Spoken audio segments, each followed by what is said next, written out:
نبی علیہ السلام نے جمع تقدیم بھی کی ہے، جمع تاخیر بھی کی ہے اور جمع سوری بھی کی ہے۔ نمازوں کو جمع کرنا میرا ایک کلپ آلریڈی ریکارڈڈ ہے۔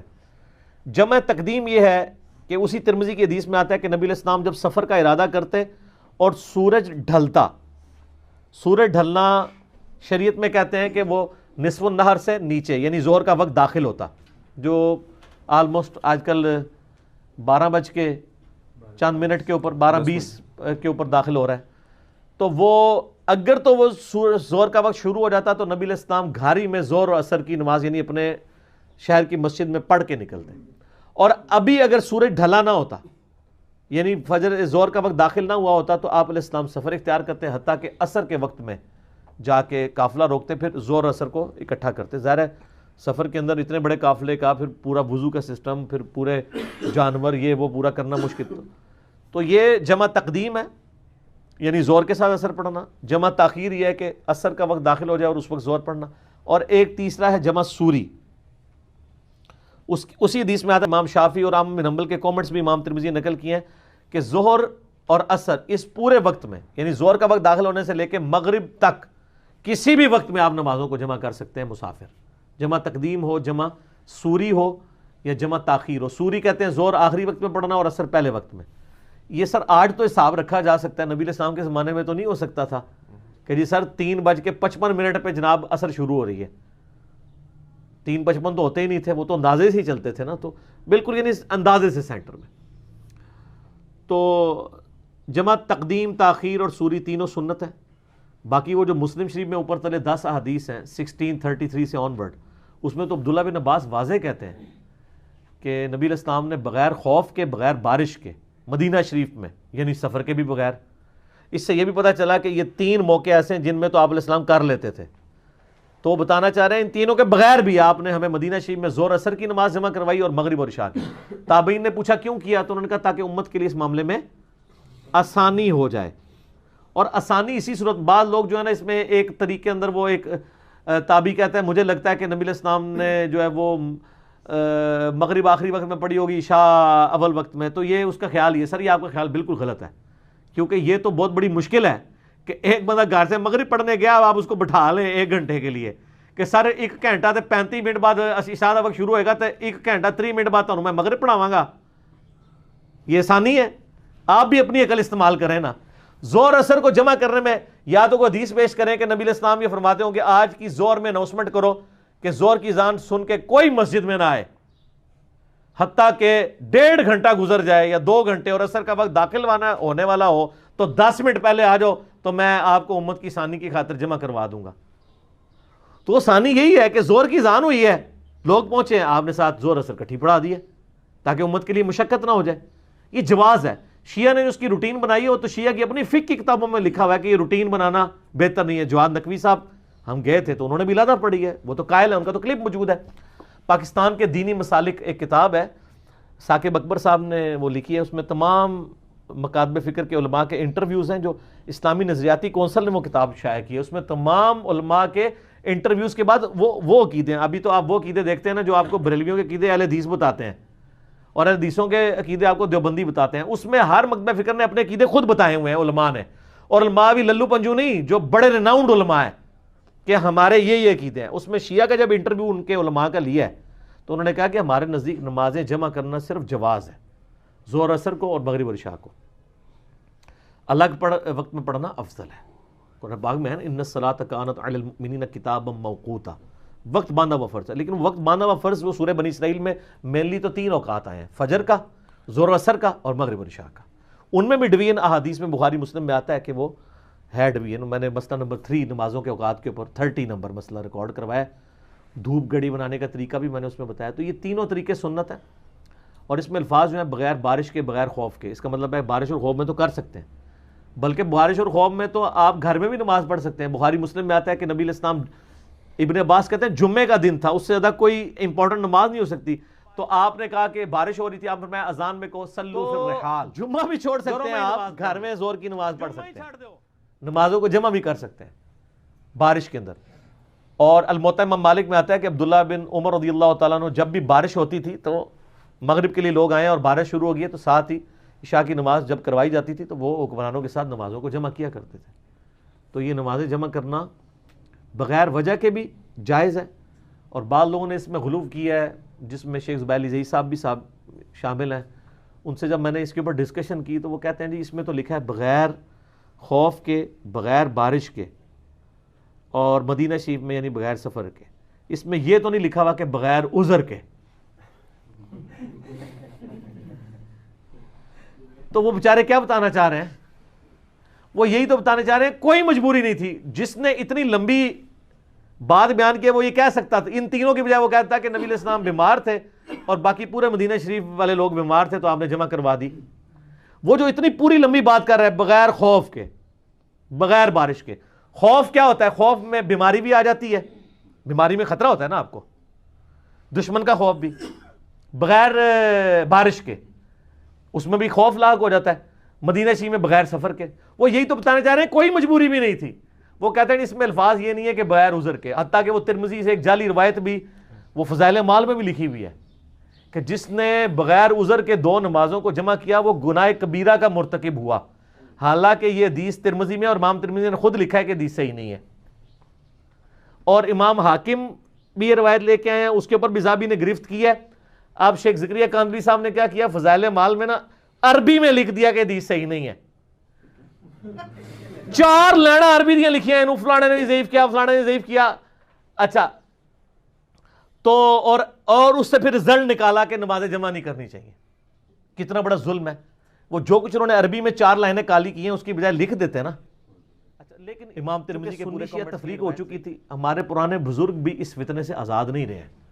حتیٰ کہ امام ترمذی نے بھی نمازیں جمع کرنے والی جو مسلم شریف کی حدیث لی نا, تو ساتھ انہوں نے لکھا کہ حدیث میں تو ثابت ہے کہ نمازیں بغیر وجہ کے جمع ہو سکتی ہیں, لیکن ہمارے امام شافعی اور احمد بن حنبل کہتے ہیں بغیر عذر کے جمع نہیں کرنی چاہیے. تو میں اسی لیے کہتا ہوں کہ بزرگ پرستی یا تقلید ایک کیفیت ہے جو آج کے بھی کسی انسان پہ طاری ہو سکتی ہے, 8 سے 1200 سال پہلے کے بھی کسی انسان پہ طاری ہو سکتی ہے. کہ تم خود لکھ بھی رہے ہو اور پھر تم رد بھی کر رہے ہو. حدیث کا رد علماء کے اقوال سے کر رہے ہو. حدیث میں تو ایسے الفاظ نہیں تھے. تو یہ یاد رکھیں چونکہ سنی شیعہ تفریق ہو چکی ہوئی تھی, لہٰذا میں اب سنیوں کی کتابیں پڑھتے ہوئے یہ بھی ذہن میں رکھ رہا ہوتا ہوں کہ یہاں پہ کہیں سنی شیعہ فیکٹر نہ لگ گیا ہو کسی روایت کے اوپر. اور وہ پکڑا بھی جاتا ہے سر, وہ کئی جگہ فیکٹر لگے ہوئے ہوتے ہیں اور وہ پکڑے جاتے ہیں. لیکن اللہ کا شکر ہے کہ اہل حدیث مکتبہ فکر میں نے یہ خوبی دیکھی ہے جی, کہ وہ امام مسلم کی جو حدیثیں ہیں ان حدیثوں پہ باب بھی باندھا ہے امام نووی نے کہ سفر و حضر دونوں میں نمازیں جمع کرنا جائز ہے. تو اہل حدیث جو ہے نا بغیر خوف بغیر بارش کے بھی نمازیں جمع کرنے کے قائل ہیں. البتہ وہ آپ کو نہیں بتاتے, خود سارے مزے لوٹتے ہیں. آپ کو اس لیے نہیں بتاتے کہ ایران اور سعودی کی ٹسل ہے. اور میں آپ کو ایک اوریجنل لطیفہ سناتا ہوں. ایک وہ لال رومال والے ہیں نا سعودیہ والے, بغیر نام لیے, اکیڈمی کی نیو پالیسی کے تحت, لیکن میں نے اس پالیسی کے اندر بھی ہیلا نکال لیا ہوا ہے. اتنے اشارے چھوڑوں کہ پتہ چل جائے. وہ جو لال رومال والے ہیں نا سعودیہ والے, ان کے ایک بڑے بھائی ہیں جن کی اسلام آباد میں مسجد ہے, ٹھیک ہے جی, ان کے بڑے بھائی. تو 2008 کی بات ہے جب یہ فتنہ عالمی نہیں تھا, لوگوں کو پتہ ہی نہیں تھا, فتنہ عربی والا, پنجابی والا نہیں. تو میں ان سے ملنے کے لیے گیا. ان کو نہیں پتا تھا کہ یہ تو انجینئر صاحب ہیں, کیونکہ ان دنوں ویڈیوز بھی میری اس طریقے سے یوٹیوب پہ آئی نہیں تھی ابھی, زیادہ تو 2009-10 میں آنا شروع ہوئی. تو میں ان کی مسجد میں ملنے چلا گیا, ملاقات ہوئی, گپ شپ ہوئی. جب مغرب کی نماز میں نے پڑھی تو میں نے ان سے کہا جی میں نے ایک آپ سے مسئلہ پوچھنا ہے, میں ابھی نیا ہی اسٹڈی کر رہا ہوں, اس وقت میں نیا اہل حدیث کے ذرا قریب ہوا تھا. تو میں نے کہا مجھے یہ بتائیں کہ یہ نمازیں بغیر خوف بغیر بارش کے سفر کے بھی بغیر جمع ہو سکتی ہیں؟ کہتا نہیں جی حرام ہے. تو میں نے کہا کیوں؟ وہ کہتا ہے یہ تو رافضیوں کا طریقہ ہے, شیعہ کا طریقہ ہے. تو میں نے ان کو کہا کہ یہ تو صحیح مسلم میں اوپر تلے 10 احادیث ہیں اور امام نووی نے باب باندھا ہے کہ سفر اور حضر دونوں میں نمازیں جمع ہو سکتی ہیں.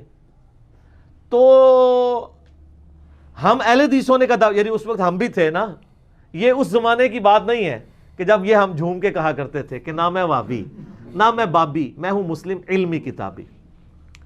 تو علمی کتابی انہی لوگوں نے ہمیں بنایا نا. تو میں نے کہا جی ہم اہل حدیث ہیں تو اہل حدیث کا تو مطلب ہے حدیث کو دیکھے گا. تو وہ کہتے ہیں نہیں وہ کرتے ہیں تو وہ کوئی نہ کوئی وجہ ضرور ہونی چاہیے. تو میں نے کہا یہ تو بڑی عجیب بات ہے, آپ لوگ مطلب حدیث پہ بھی چلتے ہیں. اور پھر جب میں نے مسلم شریف تھوڑا ان کو ایمفسائز کیا نا تو انہوں نے ادھر ادھر دیکھا, کوئی سن تو نہیں رہا. مجھے کہتے ہیں انجینئر صاحب آپس کی بات ہے, میں بھی نماز جمع کر لیتا ہوتا ہوں. آگے سنیں کیوں کرتا ہوں, وہ اس سے بھی مزے کی بات ہے. وہ کہتا ہے یہ میری بیوی جو ہے نا یہ زور کے وقت شاپنگ کے لیے نکلتی ہے تو مغرب عشاء کر دیتی ہے, تو میں پھر کیا کرتا ہوں زور کی نماز پڑھائی, پھر کمرے میں جا کے بیوی کو پیچھے کھڑے کر کے نا عصر ساتھ ہی پڑھ لیتا ہوں, پھر آرام سے جا کے ہم شاپنگ کرتے ہیں تو مغرب ٹائم واپس آتے ہیں. یعنی خود سارے مزے لوٹ رہے ہیں لیکن آپ سے چھین رہے ہیں. تو اس کے پیچھے کیا محبت ہے؟ فرقے کی.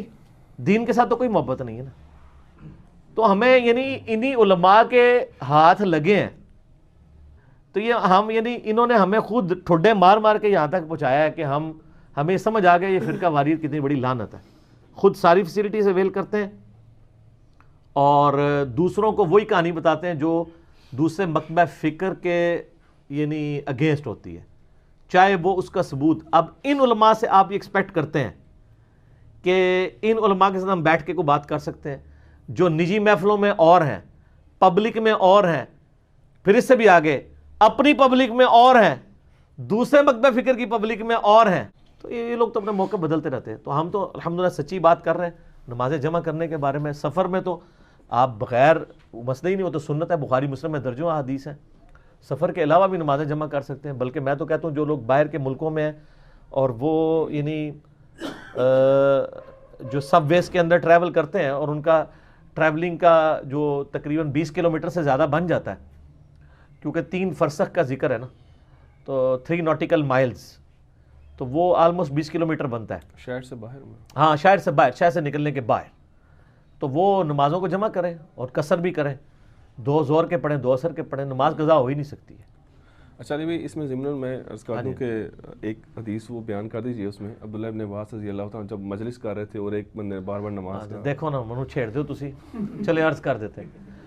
اس حدیث میں یہ ہے کہ وہ جو مسلم شریف میں اوپر ترے 10 حدیث ہیں نا, ان میں ایک حدیث یہ ہے کہ عبداللہ ابن عباس عصر کے وقت نا یعنی اپنے اسٹوڈنٹس کو لے کے بیٹھے, مغرب کی اذان ہو گئی, تو مغرب کی یعنی ٹائم داخل ہو گیا, غروب آفتاب ہو گیا, تو ایک سنی کھڑا ہو گیا وہاں. شیعہ کو تو کوئی مسئلہ نہیں تھا, ایک سنی کھڑا ہو گیا آج کل, انہوں نے کہا حضرت نماز کا ٹائم ہو گیا, ذرا نماز سے پڑھا دو. تو عبداللہ بن عباس نے اسے کہا بیٹھ جا. ٹھیک ہے, تھوڑی دیر بعد پھر وہ کھڑا ہو گیا. ٹھیک ہے, یعنی وہ یہ کہنا چاہ رہا تھا کہ بھی آپ کہیں رافضی تو نہیں ہو گئے ہوئے آج کے دور میں, آپ کو ایران سے کوئی ایران کے ٹکڑوں پہ تو نہیں آج کل پال رہے آپ. تو 1-2 بار تو ابن عباس نے اگنور کیا, پھر انہوں نے ابن عباس کو غصہ آیا, انہوں نے کہا تیری ماں تجھے روئے, یعنی مر جائیں تو اصل میں مطلب یہ ہے, ماں کب روتی ہے بچہ مر جائے, تو ٹوٹ پہنیا, یعنی وہ یہ ایک محاورہ تھا کہ تو مجھے سنت سکھائے گا. نبی علیہ السلام نے ہمیں بغیر خوف کے, بغیر بارش کے مدینہ شریف میں زور اثر کی نماز جمع کرائی اور مغرب اور عشاء کی.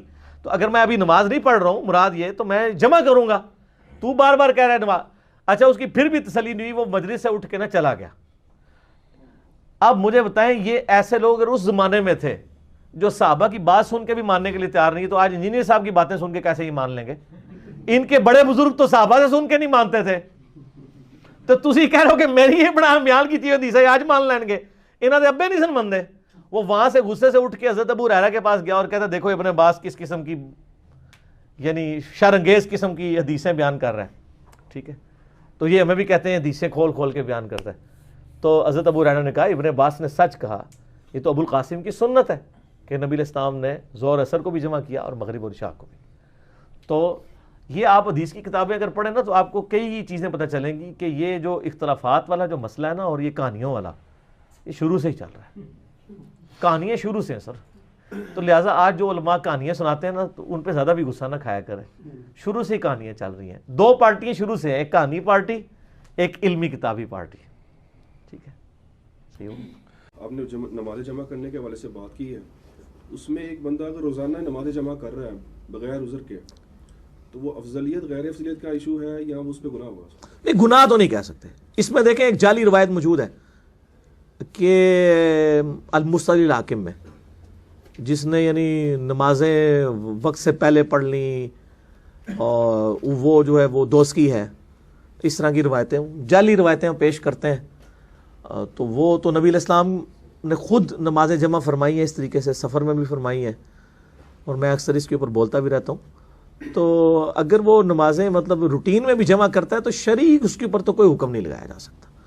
آپ ذرا سنی شیعہ کی بت پرستی سے باہر نکلیں۔ جب مسلم شریف میں حدیث ہے وہ 1633 آنورڈ، اس میں عبداللہ ابن عباس سے وہ تابعی پوچھتا ہے کہ نبی علیہ السلام نے نمازیں کیوں جمع کی تھی؟ تو انہوں نے کہا تاکہ امت کے لیے آسانی ہو جائے۔ اب یہ ایک آسانی دی ہے، آسانی کو روزانہ اویل کرتا ہے، اس کے اوپر شرعی فتویٰ کیسے لگا دیں؟ اگر آپ کہیں بزرگ فرماتے ہیں تو بزرگوں کا علاج تو ہمارے پاس کوئی نہیں ہے، ہم تو احادیث کے اوپر ہی بات کر سکتے ہیں نا، احادیث تو اس کو سپورٹ کرتی ہیں۔ ہم مسلم شریف خود کھول کے اسلام 360 میں چلے جائیں اور اینڈرائڈ ایپ یا ہماری ویب سائٹ سے ڈاؤن لوڈ کر لیں، انٹرنیشنل نمبر کے مطابق جو حدیث کی کتابیں ہیں 1633 آنورڈ کر لیں، آپ کو پتہ چل جائے گا کہ نمازیں جمع کی جا سکتی ہیں۔ تو بہتر افضل یہی ہے کہ الگ الگ وقت میں پڑھیں، میں نے یہ پہلے بھی کہا ہے کہ افضل یہی ہے، ہم بلا درازہ وقت میں پڑھتے ہیں، لیکن کبھی ضرورت پڑے تو آپ لوگوں سے فیسلٹی تو نہ چھینیں۔